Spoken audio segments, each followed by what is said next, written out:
Hey, welcome to the United We Scan podcast. Just a quick disclaimer here that any of the views and opinions expressed by the individuals are not that of the USPS or the NRLCA. This podcast is for entertainment purposes only, and if you are in need of any assistance, please contact your designated union representative. Thank you. Welcome back, everybody. Episode 142. Take two. If you were the lucky ones listening when we recorded in the Discord, then you heard everything, and well, my recorder did not pick it up. So here we are again. We're going to cut it short and sweet and a lot less banter than what we originally had. Sorry, guys, you're not going to get all the fun talk. So, on that note, Josh, your last couple weeks, how's it been, real quick? Real quick, it's been okay. This week has been 10 to 11 plus hour each day. And one of the days I ended up getting called back in for a mail for a closed business after hours, which was added an hour to my day. Like I said, other than that, it's been okay. It's been Christmas. Meow. How was your week?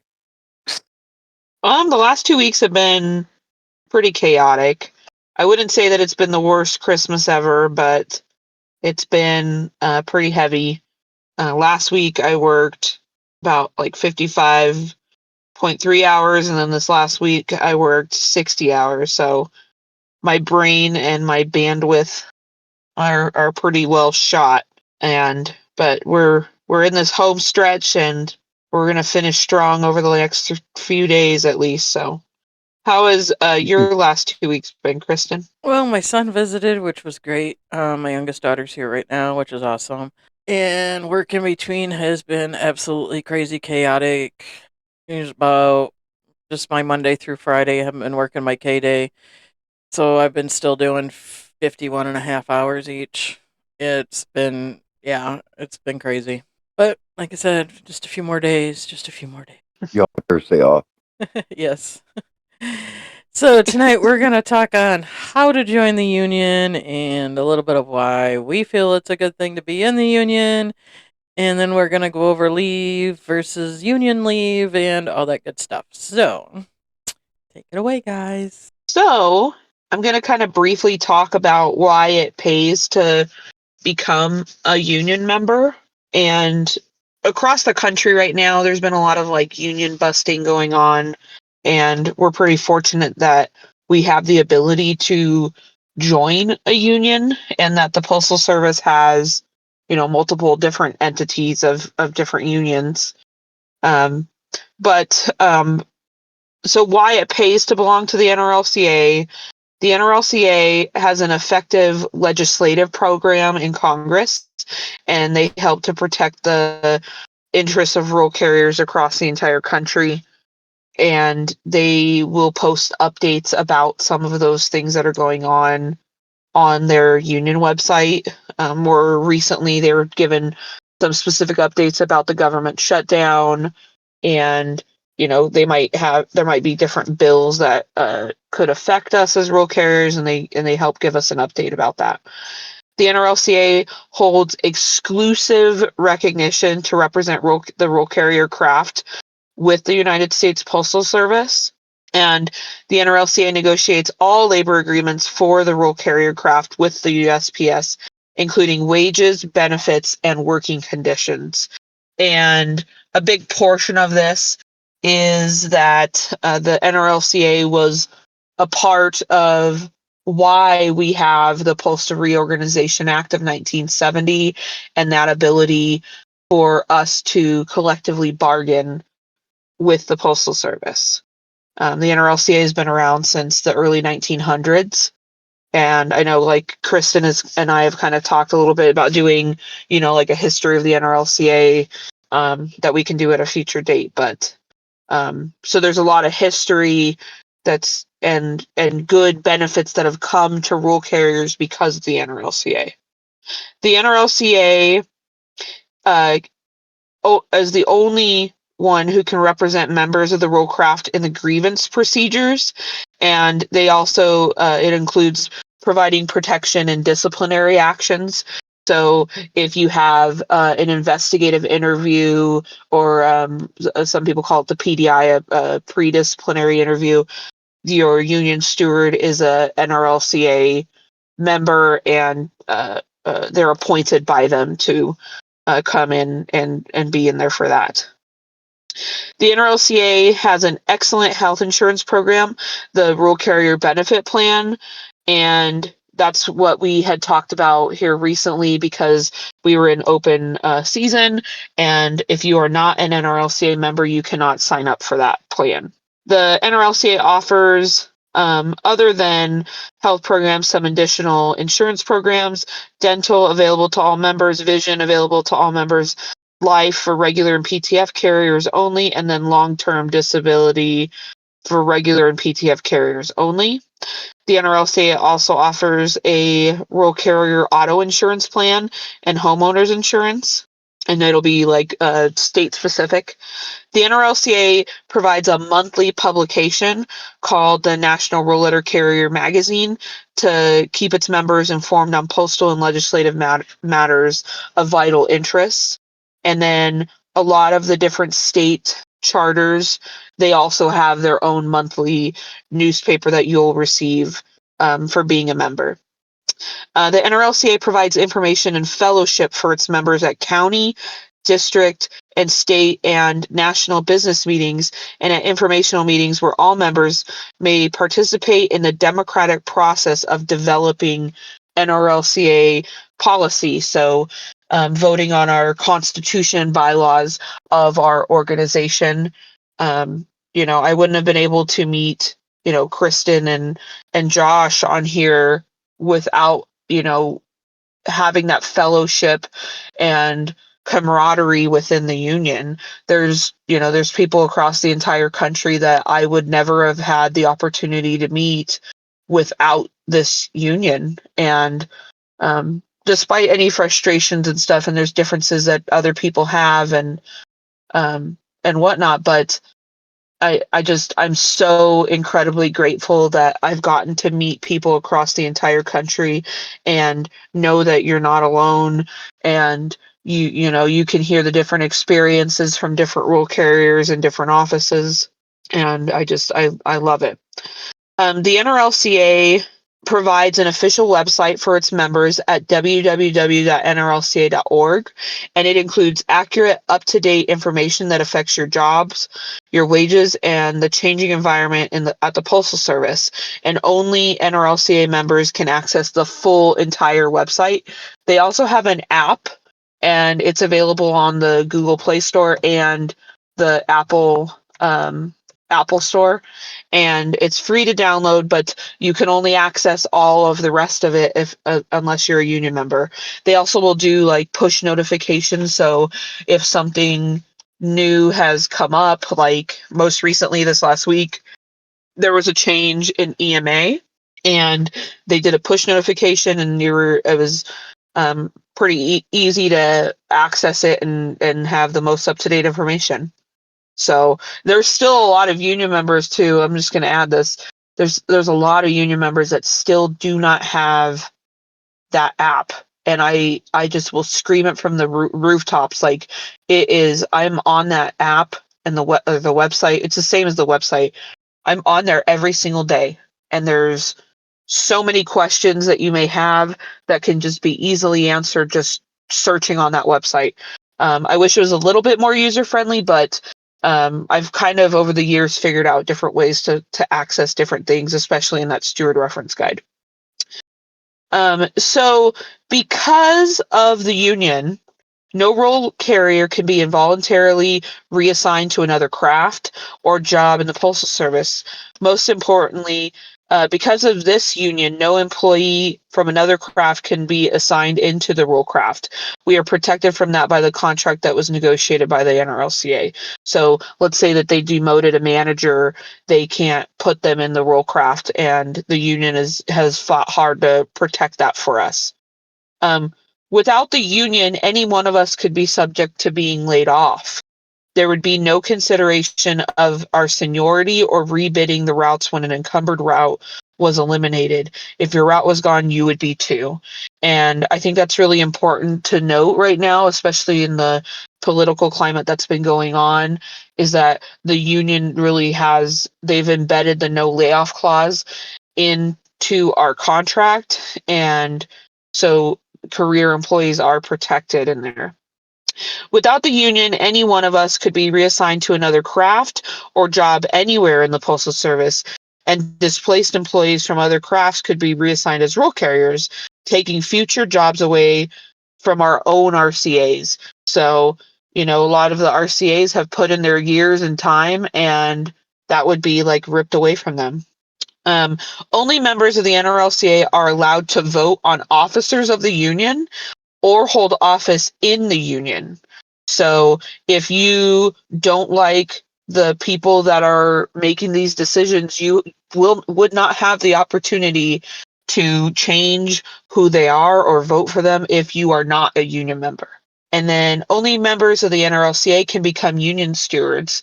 So, even if you're a roll carrier in a one rural route office, you can become a union member and become a steward, and you can be your steward for your office. We don't have enough union stewards. And if this is something that's like speaking to you and you're wanting to help your fellow coworkers, I would encourage you to join the union and especially become a steward.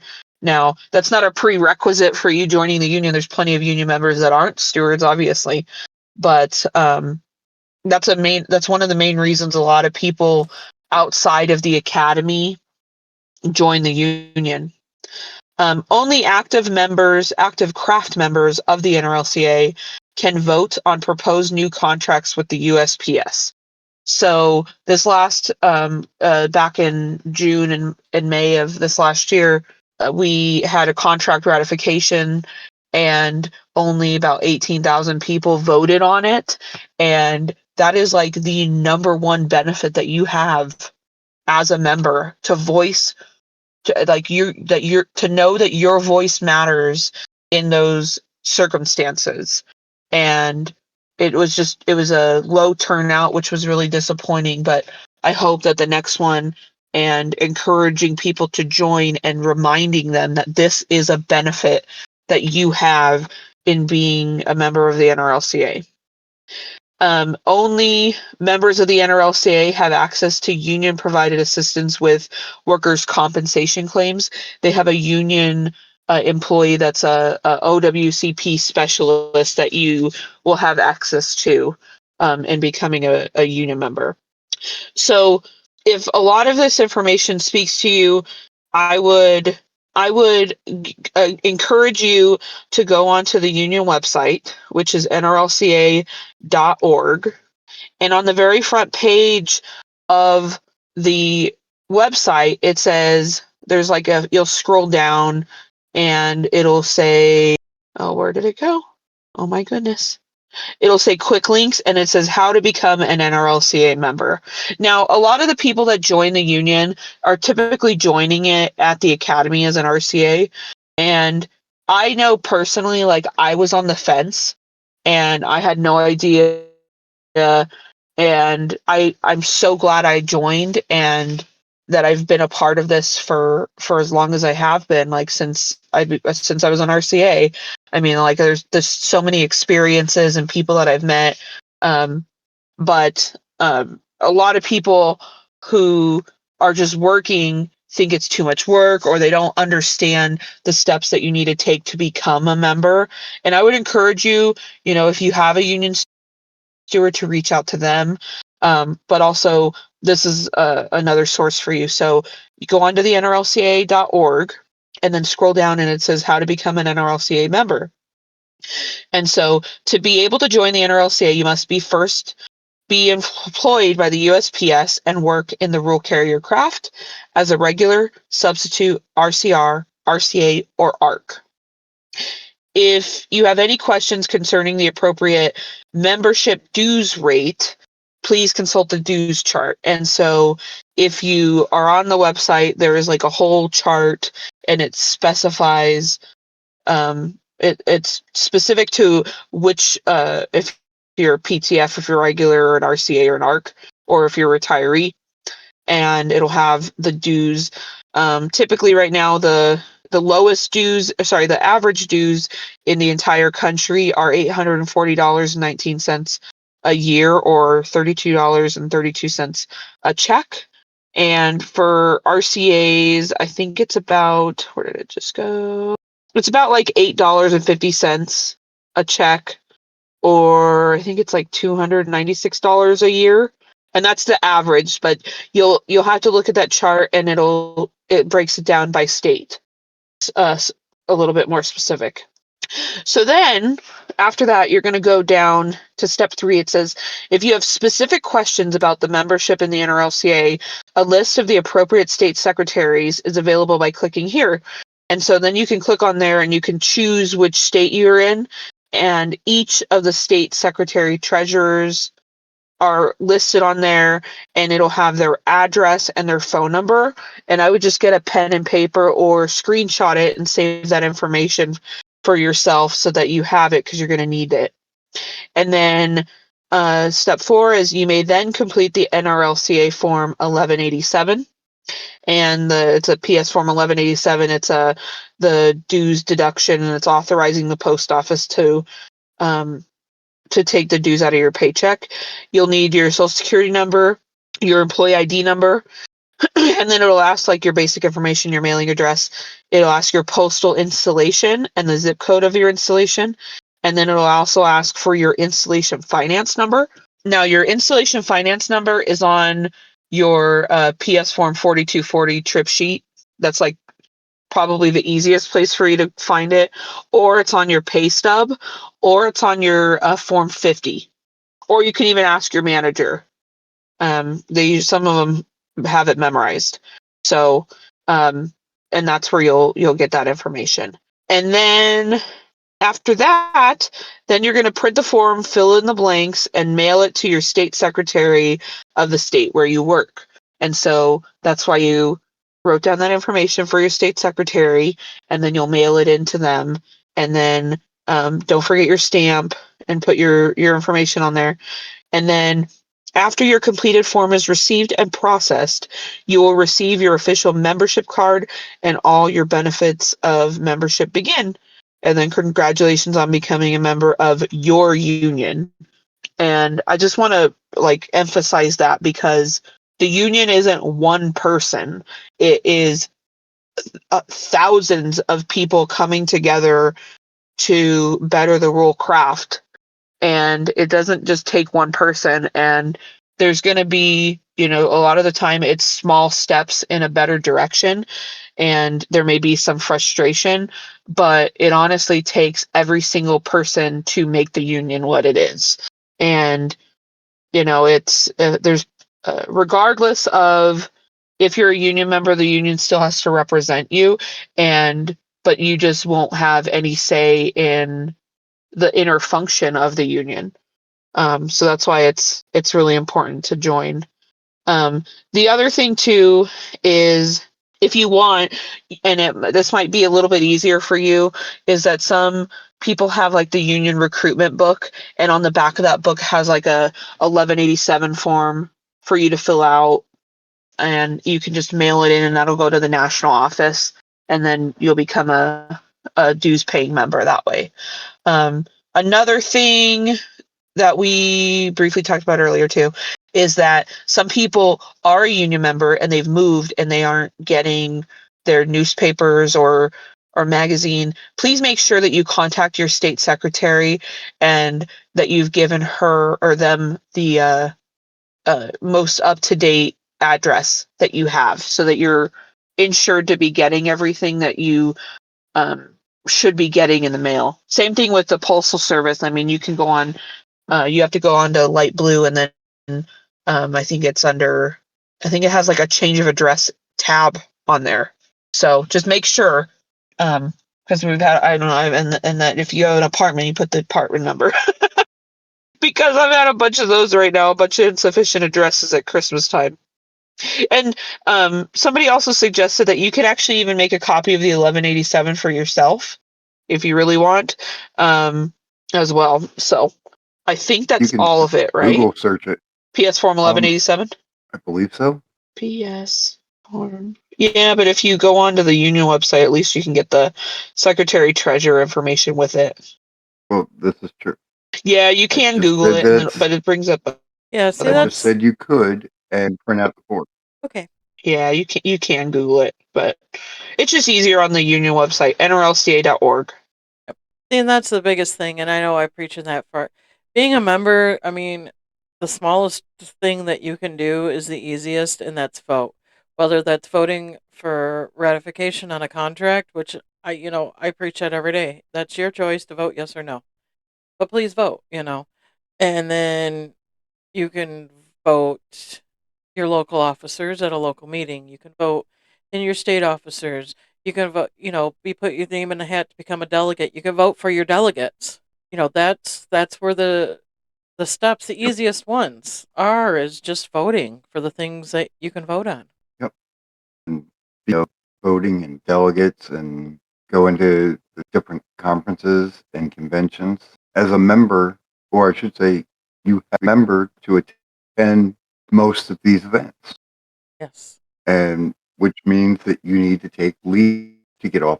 You need to submit for leave to get off of work. I wanted to quickly go over leave Article 10, which is our leave, the ability to take leave, and then Article 24, which specifically talks about using leave for union business or events. Okay. And I do adjust, this is going to be pretty much all reading. Article 10, leave. Section 1, leave funding. The employer shall continue funding the leave program so as to continue the current leave earning level for the duration of this agreement, which means that you're going to earn annual leave at whatever increment, the day you go regular to 3 years, 3 years to 15 years was it 13, 20, or 26 days a year, meaning you earn 4, 6, or 8 hours a paycheck. Section 2, annual leave. A, minimum units and availability of leave replacements. Regular rural carriers shall be granted annual leave in minimum units of 1 day, which means when you submit leave, it's all or nothing for the day. Units of 1 day, rural carriers should be granted annual leave in accordance with their personal wishes, provided a leave replacement is available. It should be the responsibility of each rural carrier to plan annual leave at times when a leave replacement is available. If a leave replacement is committed to serve another regular rural route, a vacant route, or a route where the regular rural carrier is extended leave, has approved leave, or is in the first 4 weeks of assignment in the office, such leave replacement is a regular rural carrier should not be unreasonably denied annual leave replacement assignment to an auxiliary route, which means that we can request leave at our leisure, when we we can put in for leave, and as long as there is a leave replacement available, there's no reason for them to be able to deny it. And the part I didn't catch on this is with the 72 hours, the 3 days for them to, it says approve or deny. I say deny the leave because after those 3 days are up, it's automatically approved if they didn't get it back to you. Right. Now moving on to Article 24, employees on leave with regard to union business. Section 1, continuation of benefits. Any employee on leave without pay to devote full or part-time service to the union shall be credited with step increases as if the employee had been in a pay status. Retirement benefits will accrue on the basis of the employee's step so attained, provided the employee makes contributions to the retirement fund in accordance with current procedure. Annual and sick leave will be earned in accordance with existing procedures based on hours worked. Section 1 is anyone that does long-term union business, state national board members, anyone in the national steward system, area stewards, ADRs, DRs, whether they be full-time or part-time. When they are off of work, off of their route, for union business. This covers them, says that they can use leave without pay to cover that time. Section 2, leave for union conventions. And this is the part that I wanted to get into. Employees will be granted annual leave or leave without pay at the election of the employee to attend national, state, and area union conventions and this part was added, the and or conferences, provided that a request for leave has been submitted to the employee or by the employee to the installation head as soon as practical, and provided that approval of such leave does not seriously adversely affect the service needs of the installation. Which means that you can choose if you want to use annual leave or leave without pay to go to these conventions and conferences at your choice, and that they need to reasonably make every effort to let you off. Section 3, leave replacement. In the event a leave replacement is not available on a rural route, the installation head will make every reasonable effort to secure a leave replacement, which is what I was just starting to say, that they will do everything within their humanly possible to get someone to cover you, to allow you to be off. I know I've heard people in the past say, well, you're going to the convention, you're a delegate, they have to let you off. They don't. If they cannot find a replacement, they can deny the leave. But this says that they have to do everything within their power to find someone to cover your route. Was there anything that either of you think I missed or wanted to add into that? Yeah, I mean a lot of the future dates for the area conferences and the national convention are all posted on the nrlca.org website. On the front page, there's an area conferences tab, and the the future dates for the area conferences for SAC, South Area Conference, is January 24th through 26th. SWAC, the Southwest Area Conference, is February 13th through 15th. The Eastern States Conference is March 20th through 22nd, and the Western States Conference is 15th through 17th, and the Mid-States Conference is May 1st through 3rd, and the National Convention, sorry, I'm trying to get back to it, for this next year is in Grapevine, Texas, and it's August 18th through 21st. And then it has 2027, 2028, and 2029 future dates. So if you're interested in going to these union events, you have the ability to put your leave in advance because it's already scheduled and you're giving management enough notice to cover. And management can, even pull subs from other offices if need be. There's a lot of different things that they can do to plan for those events so that you have the ability to go. And typically the conferences and conventions are right about the same time every year. The local and your state meetings, the state meetings will be listed in your state newsletter, or if your state has a website, and they will also typically post like your more localized, if you're a county or district meetings as well. And if there's informational meetings, I know, this last year we had, and granted we aren't going to have in person anymore, but we had like the ratification meetings. There's different things like that management should be trying to help you go to these things. Right. And with the local or unit, county unit, or district meetings, especially the spring meeting, which is your business meeting where you elect your officers and your delegates to go to the state convention. Labor law states that not every state does that. Labor law states that you have to have the notice postmarked at least 15 days prior, and that you have to mention that there are going to be elections being held. Yeah, and sorry, I didn't mean to cut you off there either.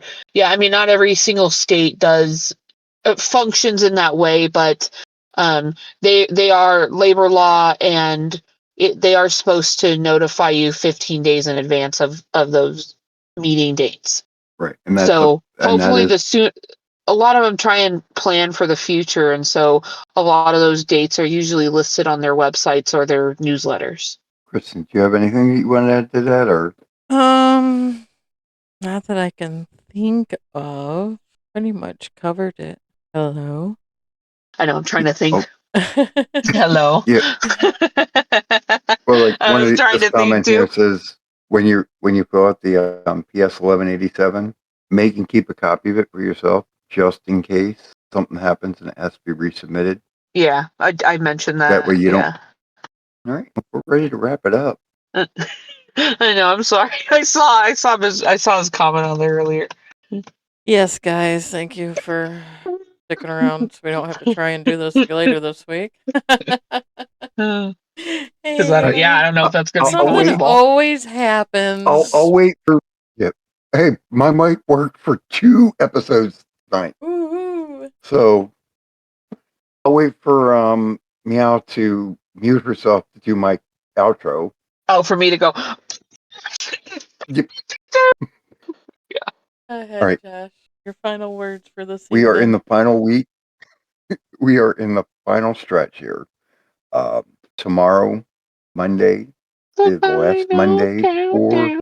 for Christmas is typically the busiest delivery day of the year. Or, unlike baseball, where there is no crying, crying is allowed in the post office. So if and when you get overwhelmed tomorrow, take a step back, take a deep breath, 2 or 3 if you need to, and then step back in. Be safe, hydrate, and we'll catch you next time. Meow. Well, thank you guys. I know I'm slap happy over here, tired, and I'm ready for this Christmas season to be wrapped up and done. I'm ready for 2025 to be done. It's been a year, but um thank you guys. I hope that this helped some people. I know we're, like we said, we're in the last crazy stretch of everything going on, and I know that there's been not so fun weather across the country. So just make sure that you're prepared for that, just in case. You never know what's going to happen.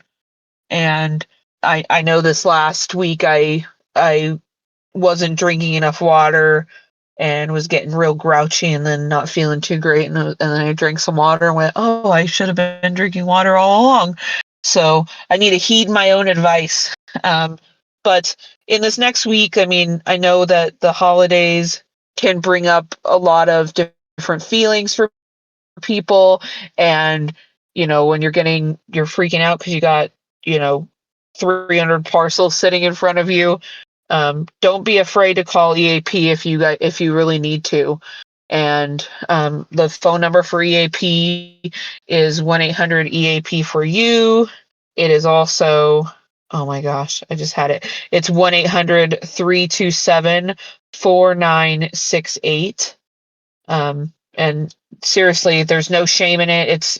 It's a source for you and anybody that lives in your household if you need it. I know not everybody celebrates Christmas. Some people celebrate Hanukkah, or you don't celebrate anything, and it's just that time of year for you. And um, we're still sending you some well wishes, and we'll get Well, it's through this next Festivus. week. And yep, It's Festivus Festivus. for the rest of Happy us. Yule. It's Festivus for the rest of us.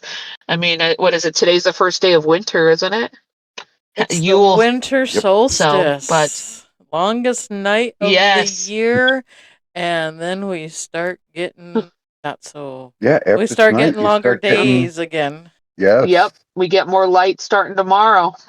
Yep, gradually. So Yes. it'll be good for that Monday. So, but all right. Well, you guys all have a good holiday, and I'll turn it over to you, Kristen. Thank you guys. Thank you, guys. Yes, this is the final stretch. We've all made it, as much as we probably have cursed it, cried, and whatnot. We're just about there. That light is starting to shine brighter at the end of this tunnel. That's for sure.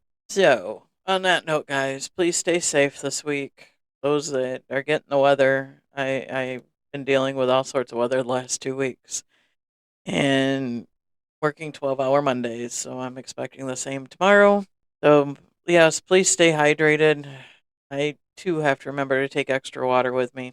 That is definitely important, even in this time of year. That cold, drier air really does a number on you with your hydration. So stay safe, everybody. Have happy holidays and Merry Christmas from all of us to you. And we may be back next week. We'll see what's going on. So take care, everybody, and have a Merry Christmas.